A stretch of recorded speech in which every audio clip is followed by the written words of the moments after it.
Story 1. My mom is engaged to a guy named George, and they want their wedding to symbolize the creation of a new family unit, with me, teen female, and mom and George and his 3 kids, age preteen, young grammar schooler, and kindergartner. George's ex-wife dipped and has not seen her kids since the youngest was born. My dad died 4 years ago. Mom and George have been together for 3 years, and we've lived together for 7 months now. Mom, George, and George's kids are happier, and my mom is happier than she ever was, something she said. I don't think she and my dad were happily married when he died. Anyway, like I said, they want to celebrate the family unit they're creating and talk about how great it is, how we're all so happy with it, and feel like we've become such a solid unit. My mom and George wrote this speech for me to give at the wedding in a few months, and they wanted me to read it. They said they took care of writing it because they could put words together better. I read the whole thing, and I couldn't imagine myself reading it. Some of the quotes from the speech are, "I am so happy our family is finally whole and legally recognized. I wouldn't change a thing about my life because it brought us all here. Our family is the best thing to happen to me. I cannot imagine life being any better than it is right now, standing here among the people I love most in the world. This is the start of the best chapter of our lives. I'm so excited to welcome my new dad and siblings into the last name family." Those are just the ones I kept notes of, but generally the tone of the speech is not how I feel. I would change all of this in a heartbeat for my dad back. This will never be my best chapter when he's not here, and I don't love George or his kids. I don't have strong feelings either way, but I'm also sad. The wedding and enthusiasm remind me I no longer have my dad to confide in. My mom is happy, and I'm glad about that. I would give a speech about that, but I know the second I say that, my mom would want us in family therapy, and I don't want to go with them. I don't like to hear that embracing and being happy about a new dad and siblings after 15 years of being an only child is okay. Instead, I told Mom I wasn't comfortable giving the speech they wrote, and that I wouldn't do it. She told me the speech was perfect, and was a beautiful tribute to what was happening. She also told me how much it would mean to George's kids. I told her I still didn't feel comfortable, and to forget about me saying anything. My mom was upset and mad. George was asking why I'd refused to do something that would make everyone so happy. They told me I was acting like an elementary school kid instead of a teenager who was a young adult. They also had George's oldest tell me how excited she and her brothers are to hear my speech, and she told me she's excited to be my sister. Am I the idiot? Also, the speech is 3 pages long. Not the idiot. I'd say, here are some words that my mom and George insisted I read, and this is not how I feel.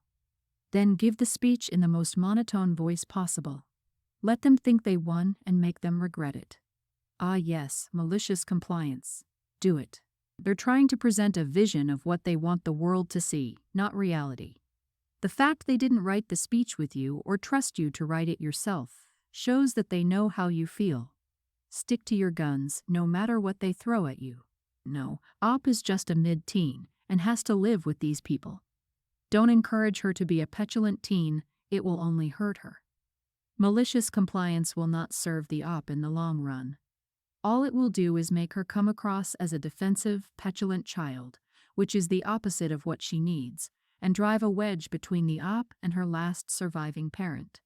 I'm not saying comply either. She can stand her ground without being a jerk, which involves calmly but firmly communicating, not yelling or stomping or raging. Op, while I get the appeal of some petty revenge type advice, there is better advice. Is there another adult in your life, an aunt or uncle or grandparent that can support you here and talk some sense into dear old Mom and George? I think another obvious solution is that whoever wrote the speech should read it. Simple as that. So I, teen female, and named after my grandma Nancy, my mom's mom. There's a bit of a tradition in my family to name the first grandkid of each gender after one of the grandparents of the same sex. I was the first girl. My mom wanted to follow the tradition and Dad didn't, so I was named after Mom's mom. My dad chose my middle name Sky. Ever since I was in kindergarten, I've used the name Sky instead of Nancy. My family called me Nancy for years anyway, but eventually everyone else would ask for Sky when they wanted me. My teachers called me Sky, my friends' parents, our neighbors, our doctor, everyone. So my family started calling me Sky too, and sometimes Nancy would slip in, but I never used it. My mom and grandma were the people most upset. Grandma because she felt like she didn't get her grandchild named after her since it was never used, and my mom because she wanted the tradition too. But also, she doesn't like Sky and only said yes to it as my middle name because Dad didn't like Nancy, and she didn't want to be unfair. I've toyed with changing my name when I turn 18, but I feel like that would be a mess. Since Christmas, my mom, grandma, and some other family members on my mom's side have suggested I use Nancy again. Grandma told me it would mean a lot to her, and she said I'm getting to an age where the name doesn't seem so bad or old. My mom told me Sky isn't a name I should be using in my adult life, and she said Nancy will sound so much better. She also told me it's my real name, and it would be a pain to use a name that isn't my legal first name as an adult. Other family members said I should do it to make my grandma happy. Or should I do it because it seems like I'm rejecting my mom, which is weird to me. My mom and grandma sat me down last Wednesday, told me it means so much to them, and pleaded with me to go by Nancy. They said I've used Sky for 11 years now, and isn't it time to grow up a little and use my real name and use the family name? Mom told me it's embarrassing because some of her friends have asked why I hate grandma or my name so bad that I use my middle name like it's my name. I told them I didn't want to be Nancy and would not start using it instead of Sky. I told them that I'm Sky, and that might not be easy for them, but it's what I prefer, and I'm the one living with the name. I'm the person who has to introduce myself. My dad is on my side and has tried to get Mom to back off. But she has been really unhappy since Wednesday, and has been a little hostile since my refusal. Am I the idiot? Mom told me it's embarrassing because some of her friends have asked why I hate grandma or my name. Oh, they didn't ask that. Or if they did, it was only because of your mom's prompting. Other people are simply not that invested in your family's drama. You are not the idiot. No one asked her that. Mom is playing games with this. Listen up, Sky is your real name on your birth certificate. It's your middle name, yes, but it's still your name. And you can go about your life and in school and get a job and everyone can call you Sky. It would be nice if you would let your grandma call you Nancy, if you really wanted to. But if they get too annoying, you can go to court and legally drop the Nancy part from your name. Not the idiot. Both my husband and I use our middle name as our first name, and it's fine. And we also know when a telemarketer is on the phone because they asked for our first name. A sure sign they've never even met us. Also, I'd be curious, maybe when you're bonding alone with your mom, ask her in confidence whether she ever really wanted to name you Nancy in the first place. She may be defending a tradition precisely because she was forced into it. Good luck. Story 2. I, 28 female, love to bake, and I will often make cakes and stuff for friends, and since I met my in-laws in 2018 for them as well. My sister-in-law asked me to bake her daughter's birthday cake for her birthday this weekend. This was back in October, and we discussed what she wanted in detail. It's not my first time making her cakes, but it is my first time as her sister-in-law officially, and where I felt like I was truly part of her family. 3 days ago, I was out grocery shopping, and I ran into a family friend of my in-laws. This person is not someone I like very much. She's a horrible gossip and seems to have some malice while sharing gossip about others. I try to be polite to everyone and normally I don't talk to her, but she stopped me and went out of her way to ask me when my husband and I were having kids. Then she mentioned me being a foster kid and an affair baby, and she did it in a way that was meant to come across as actual concern, but was her being intrusive and cruel. She mentioned that my in-laws and sister-in-law were concerned about our kids not having anyone. I told my husband when he got home from work, and I was a mess. It might seem dumb, but I felt like his family betrayed the trust I put in them, and they did the one thing they were asked not to do, which was tell people about my history. It's not something I want to broadcast to everyone who knows me. My husband confronted his parents and sister, and they said they only mentioned it to a few close circle people, and they defended it when my husband said that wasn't okay. Sister-in-law said that it's not like people wouldn't find out eventually, and he asked her how they would find out if we never told them. My history is that both my parents were married to others and had children with their other spouses when they had an affair. I was the result. Both sets of first children were technically adults or close to it when I was born. The day before my 5th birthday, we were in the car together, and it crashed. Nobody in either of my parents' families wanted me, and I was brought up in foster care for the rest of my life. I never found a family.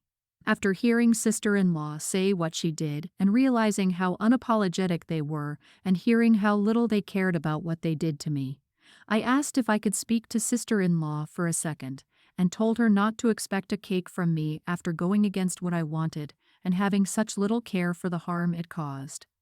She went crazy and said it was only 3 days until the birthday party, and my husband backed me up and said, "So what?" She and their parents were blowing up his phone so badly that he had to block them, and I worry that I'm a bit of an idiot saying no with such short notice. Am I the idiot? Not the idiot. They treated you like family to your face, and were willing to have you bake cakes for them.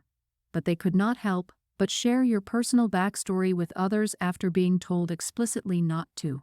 It's a massive violation of trust, and I'm very happy to hear that your husband is backing you up in setting a boundary with his family.